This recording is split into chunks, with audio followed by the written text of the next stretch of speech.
Imagine you've been taking a pill that, well, basically gave you your life back. Right. Like maybe it's an SSRI you take for crippling anxiety or, an antipsychotic that stabilizes a severe mental illness. Yeah, a true maintenance medication. Exactly. Yeah. And for 10 years, you've taken it every single morning and it has worked beautifully.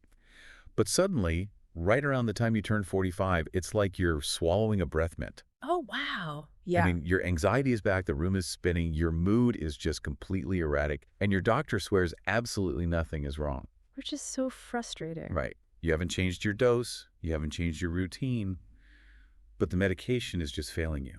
It's a terrifying reality for so many people. And the isolation that comes with it is profound. Totally. Because for decades, the medical establishment's response to this specific phenomenon was just kind of a collective shrug. Yeah. Or confusion, or tragically just dismissing the patient's experience entirely. Well, today, we are looking at this massive, terrifying medical blind spot. So, welcome to this deep dive. Thanks for having me. We have an incredibly fascinating stack of sources to unpack today.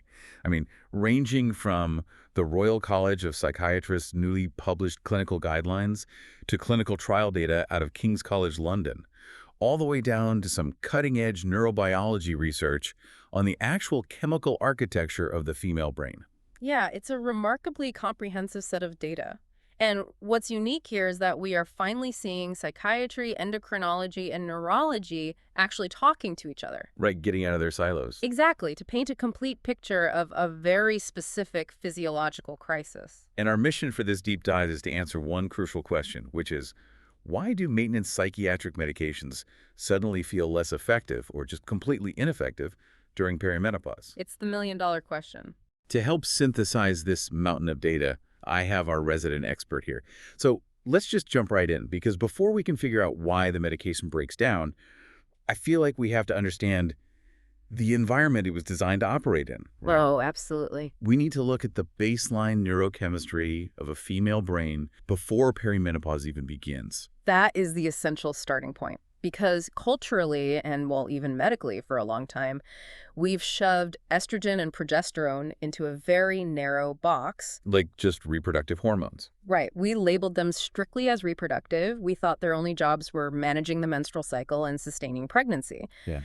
But what the neurobiology research now makes abundantly clear is that these two hormones are actually incredibly powerful chemical messengers in the brain. They are neuromodulators. They're essentially directing traffic up there on a daily basis. Yes. Because reading through the neurobiology sources, I was just struck by how heavily the brain relies on estrogen. Like, it acts as a natural booster for our primary neurotransmitters. It enhances serotonin, which we know manages mood, body temperature, and sleep. Right. And then it boosts dopamine, which is what drives our motivation, our focus, and that essential feeling of reward. Exactly. And it even supports acetylcholine. Which is memory, right? Yeah, memory and attention, especially in the hippocampus.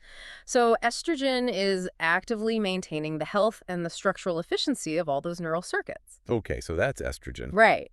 And then, acting as this crucial counterpart, you have progesterone. Right. Now, the key here isn't just progesterone itself. When the body metabolizes progesterone, it converts it into a vital brain metabolite called allopregnanolone. Allopregnanolone. Yeah, it's a mouthful. The researchers refer to it as allo for short. Okay, let's bookmark that. Because allo seems to be the quiet mastermind in this entire story. What exactly does allo do? So allo's primary job is to bind to GABA A receptors in the brain. Okay. And GABA is essentially your brain's main inhibitory system. Like the brakes. Exactly. It's the braking system. Mm-hmm. When allo binds to those receptors, it promotes a sense of calm, it facilitates sleep, and it provides emotional steadiness. Wow. It literally prevents your neurons from becoming overexcited. Okay, I want to try and visualize this with an analogy, because the interaction between all these chemicals can get super dense. It really can. So let's think of estrogen and progesterone as the rhythm section of a band, like the drums and the bass. Okay, I like that. When they play a steady, predictable beat, the lead singers, which in this case are serotonin, dopamine, and GABA, they sound amazing. Yeah, the whole song comes together. Right, the tempo's right, the brain functions beautifully. I love that visualization, and it perfectly sets up how psychiatric care fits into the picture. How so? Well, A psychiatric medication, like, say, a daily SSRI or an antipsychotic, is fundamentally designed to play along with that steady rhythm section. Oh, I see. Yeah, when pharmaceutical companies develop these drugs and when doctors calculate your dosage, they are assuming a relatively stable neurochemical baseline. Right, they assume the drums and the bass are going to keep the beat. Exactly. When the baseline is stable, the medication works in a very predictable way. Okay, so then what happens to that rhythm section during perimenopause? Because reading through the lived experiences in these sources, it is definitely not the slow, gentle fade out of hormones that society pictures. Not at all. It sounds more like a chaotic drum solo. Chaotic drone solo is honestly the most scientifically accurate way you could describe it. Really? Yeah, I mean, perimenopause is the transitional phase before the menstrual cycle actually stops entirely, and it can last anywhere from 4 to 8 years. That's a long time to be in a drum solo. It's a very long time, and during this window, ovulation becomes highly inconsistent. This leads to a phenomenon the research calls loop cycles. Loop cycles. Let's define that for the listener because it's so different from a normal, 28-day cycle. It is. This means the hormones aren't just universally dropping on a steady slope, right? They're spiking and crashing unpredictably. Precisely. It is the exact opposite of a steady decline. Okay. In a loop cycle, a woman might have an anovulatory month where she produces incredibly high amounts of estrogen, but absolutely no progesterone to balance it out. Oh, wow. Or she might experience abrupt, massive withdrawals of progesterone within a matter of days. Which means the levels of that calming brain metabolite we talked about, ALO, Right. those are also experiencing massive spikes and crashes. Exactly. And this brings us to a terrifying physiological mechanism known as the LO paradox. The ALO paradox. I really want to unpack this because this honestly blew my mind when I read it. Yeah, it's wild. Because you just explained that ALO's job is to calm the brain down. It binds to GABA to hit the brakes. Right. But the data shows that during the chaos of perimenopause, ALO actually does the exact opposite. It does. And the result is devastating. How does that even happen?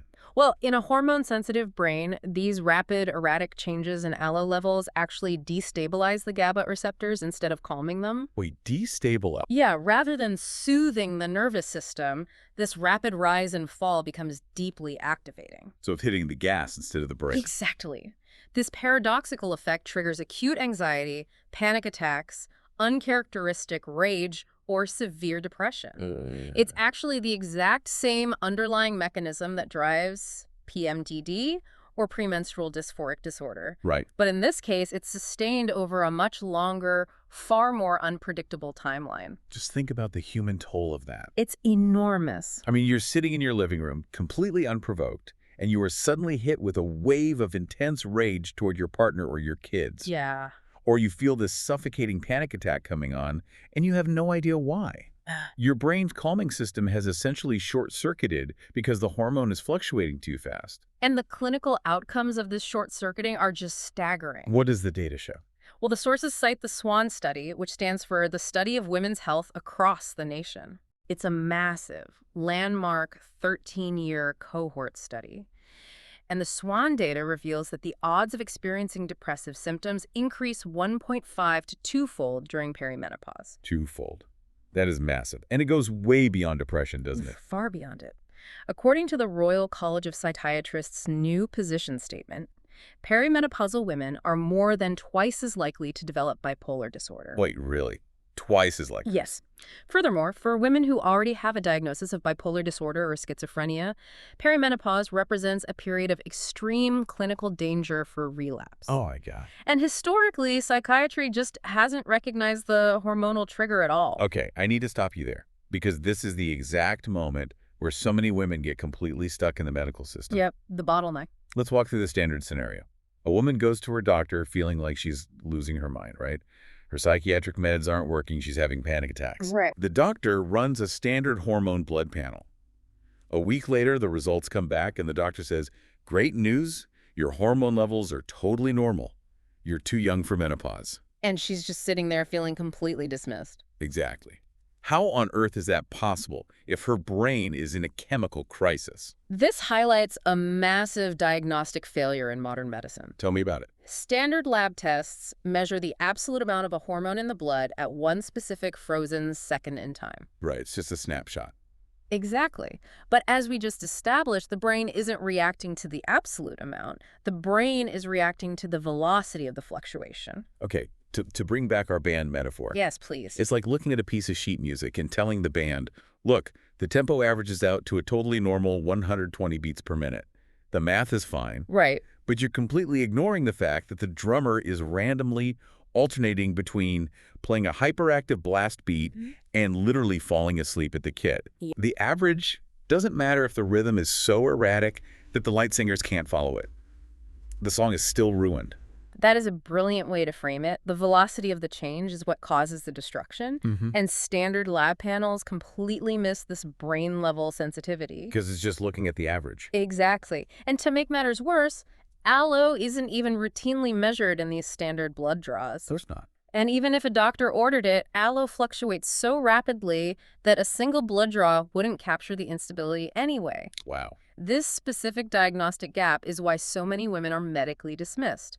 They're told their labs are fine, they're told it's just stress from work or kids, and they are left feeling like their mental health relapse is a personal failing. Which brings us to the actual medication clash.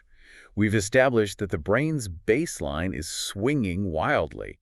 So how does a static daily dose of a psychiatric medication handle that chaos? It simply cannot keep up. Let's look at the data from King's College London. They analyzed data from the IMPACT randomized clinical trial, specifically focusing on women taking antipsychotic drugs. Right. The researchers explicitly linked the hormonal changes of the menopause transition to more severe symptoms of psychosis in these women, despite them being on a maintenance dose. And the mechanism behind why the pill fails comes down to the liver, right? The drug metabolism. Right, because Yeah. we tend to think of swallowing a pill as the end of the story. Like, I took it, it's in my body, it works. Right, magic. But the liver actually has to process it. And these sources point out that hormones dictate how your liver enzymes process drugs. Exactly. The liver uses specific enzymes, like the CYP450 enzymes, to break down foreign substances. Including psychiatric medications. Yep. You can think of these enzymes as little factories, and estrogen and progesterone act as the foreman telling the factory how fast to work. Okay, I follow that. Because hormone levels are wildly fluctuating from one week to the next during perimenopause, a single static dose of medication might be metabolized entirely differently on a Tuesday than it is on a Friday. Wait, I need to challenge the logic here for a second. Sure. Because if a woman is entering perimenopause and producing less estrogen overall during certain weeks, and her metabolism is generally slowing down, wouldn't a static dose of medication actually build up in her system? Wouldn't the medication become stronger, not weaker? Like, why does the patient feel like they're taking a sugar pill if the drug is technically accumulating? That is a perfect question, and it gets to the very heart of why this is so confusing for patients and doctors alike. Okay. Because it's not a steady decline. It's the loop cycle, remember? Right, the wild swings. So 1 week, her estrogen is rock bottom, the liver metabolism is sluggish, the drug builds up in her bloodstream, and she gets hit with terrible toxic side effects. Like what? Lethargy, severe nausea, tremors. It feels like she took way too much. Oh, wow. But then, the very next week, her hormones spike dramatically. Her liver enzymes go into absolute overdrive, and the liver clears the drug out of her system in a fraction of the usual time. Leaving her with nothing. Exactly. Now she's plunged into abrupt withdrawal. Her brain is screaming for the medication, and all her original psychiatric symptoms come flooding back. Oh, my God. It feels like a sugar pill because her body just literally incinerated it. Wow. So trying to keep your mental health stable with a static dose of medication during perimenopause is quite literally impossible. It's incredibly difficult. The dose of the pill hasn't changed, but your body's processing speed is just whipping back and forth. And we have to add one more layer of complexity to this because it is a two-way street. What do you mean? Medications don't just sit passively in the body waiting to be processed. They actively alter how your body senses hormones. Wait, really? Yeah. For example, the sources note that antipsychotic medications actually reduce the body's sensitivity to estrogen. Let me make sure I'm hearing this right. The medication that is meant to stabilize their brain is actually worsening their brain's ability to use the dwindling estrogen supply it still has. Yes. The medication alters the signaling pathways. It makes the body less sensitive to whatever estrogen is still circulating. That is a brutal catch-22. It is. So When a woman feels like her psychiatric medication has stopped working, we have to reframe the entire conversation. The pill itself isn't broken, Right. but the metabolic and neurochemical environment it operates within has fundamentally changed. The previous dosage, or even the drug itself, has been rendered completely unpredictable by the hormonal chaos. Okay, we've outlined a pretty terrifying reality here. We have. I mean, the baseline is erratic, the liver is confused, the medications are clashing. So if the environment is this chaotic, how do we actually fix it? Right. Because if I'm tracking with the biology you just explained, a doctor can't just keep blindly increasing the dose of the psychiatric medication. Yeah. You'd just be throwing more gasoline onto an unpredictable fire. Blindly increasing the dose is very often the instinct, but as you said, it's absolutely the wrong approach. So what's the right approach? The clinical goal must be reducing the underlying hormonal volatility, not just playing whack-a-mole with the downstream psychiatric symptoms. Right. We have to stabilize the entire system. And interestingly, some specific psychiatric medications are actually uniquely equipped for this if the clinician understands the mechanisms. Okay, let's talk about SSRI, because the sources point out something I had frankly never heard before in my life. It's fascinating. Because most people think SSRI means selective serotonin reuptake inhibitor, meaning it just keeps more serotonin floating around in the brain. Right, that's the standard definition. But the research shows they actually do something directly to those GABA receptors we were talking about earlier. This is one of the most fascinating neurobiological discoveries in the literature right now. Tell me. SSRIs act on multiple pathways. Yes, they inhibit serotonin reuptake, but they also uniquely modulate GABA receptor sensitivity. They indirectly stabilize that erratic ALO signaling we talked about earlier. Okay, so if estrogen and progesterone are our erratic drummer, the SSRI basically steps in as a metronome. That is a perfect extension of the metaphor. The SSRI provides a stabilizing click track for those GABA receptors. That is so cool. It makes the receptors less reactive to the wild spikes and crashes of ALO. It literally changes how the brain responds to the fluctuating hormones. Okay, that makes so much sense. And this is exactly why SSRIs can sometimes work incredibly fast for hormonally driven mood disorders. Like PMDD. Like PMDD or perimenopausal depression, they often work much faster for these than they typically do for standard major depressive disorder. Because they aren't just treating a serotonin deficit. Exactly. They are stabilizing the brain's mechanical response to the hormone crash itself. That is incredible. But medication is still only one piece of the infrastructure. Correct. Because to truly reduce the volatility, we have to look at the hormones themselves. The sources across the board, and I mean including the British Menopause Society and the Royal College of Obstetricians and Gynecologists. It's the heavy hitters. Right. They all cite hormone replacement therapy, or HRT, as a primary treatment. HRT is absolutely foundational here. By providing a steady exogenous supply of hormones, HRT removes the severe velocity of fluctuation that the brain is reacting to. Okay. It essentially replaces the erratic drummer with a drum machine. Nice. It smooths out the estrogen and progesterone baseline, putting a hard stop to the massive chaotic drops that trigger the brain fog, the hot flashes, and those severe mood swings. So HRT smooths out the baseline, and the SSRI acts as the metronome to stabilize the receptor. You've got it. But there is a third pillar to this protocol, and it's heavily emphasized in the research: lifestyle and non-pharmacological interventions. Yes. And I noticed the data here isn't just a generic, eat right and get some fresh air. Yeah. It is highly specific clinical data. It is incredibly robust data. The SWAN cohort data, for instance, showed that women engaging in 150 minutes or more of moderate aerobic activity a week had a 20% lower odds of experiencing depressive symptoms during perimenopause. 20% is huge. But I want to know how that works. Yeah. Like, what is physically happening in the brain of a perimenopausal woman when she goes for a 30-minute jog that actually makes her psychiatric medication work better? It comes down to a protein called BDNF, or brain-derived neurotrophic factor. Okay. Aerobic exercise literally alters brain chemistry by boosting the production of BDNF. You can think of BDNF as miracle grow for the brain's neural pathways. Miracle grow. Yeah, it promotes profound neuroplasticity. It helps the brain adapt structurally to the changing hormonal landscape rather than short-circuiting under the stress. Oh.